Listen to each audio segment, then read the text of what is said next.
साल गुना। भोले भाले किसान अधिक उत्पादन के लालच में फंसकर रासायनिक खाद व कीटनाशकों का प्रयोग करने लगे। बैलों की जगह ट्रैक्टर से जुताई होने लगी। शुरुआत में कम रासायनिक खादों के प्रयोग से अधिक उत्पादन हुआ। धीरे धीरे रासायनिक खादों के प्रयोग के कारण भूमि की उर्वरा शक्ति क्षीण होने लगी, जिसकी वजह से उत्पादन घटने लगा तथा फसलें कमजोर होने लगीं। फसलों के कमजोर होने के कारण उनमें रोग व कीट लगने लगे। रोग व कीटों से फसल की सुरक्षा के लिए और अधिक कीटनाशकों का प्रयोग होने लगा।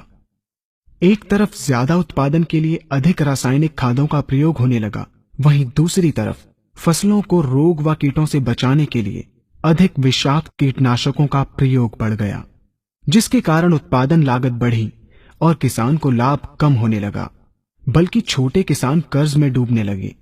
धीरे धीरे भूमि की उर्वरा शक्ति क्षीण होने से भूमि बंजर होने लगी।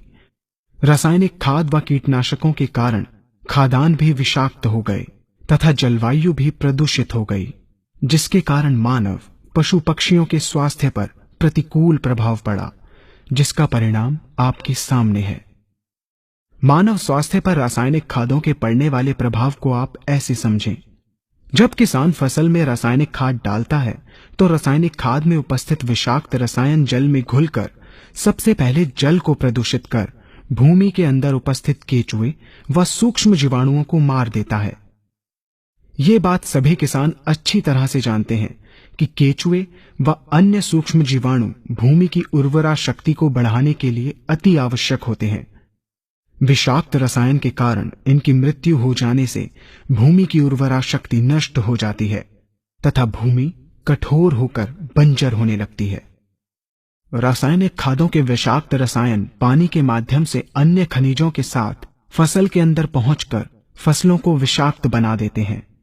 बाद में जब खाद्यान्न के रूप में मनुष्य या अन्य पशु इन्हें खाते हैं तो ये विषाक्त रसायन मानव स्वास्थ्य पर बहुत ही बुरा प्रभाव डालते हैं तथा मनुष्य के अंदर तरह तरह के रोग उत्पन्न करते हैं। जब हम जैविक खाद का प्रयोग भूमि पर करते हैं तो जैविक खाद पानी में मिलकर पानी को प्रदूषित नहीं करती। जैविक खाद भूमि के अंदर उपस्थित उर्वरा शक्ति को बढ़ाने वाले जीवाणु तथा केचुओं की संख्या को तीव्रता से बढ़ाती है, जिससे भूमि की उर्वरा शक्ति बढ़ती है तथा भूमि छिद्र युक्त एवं भुरभुरी हो जाती है, जिससे वायु और प्रकाश भूमि के अंदर गहराई तक प्रवेश करते हैं, जिसके कारण भूमि में तापमान एवं आर्द्रता का संतुलन बना रहता है और फसलें मजबूत होती हैं। जैविक खाद में विद्यमान तत्व खाद्यान्न के माध्यम से मानव व पशु पक्षियों के शरीर में पहुंचकर स्वास्थ्य लाभ पहुंचाते हैं।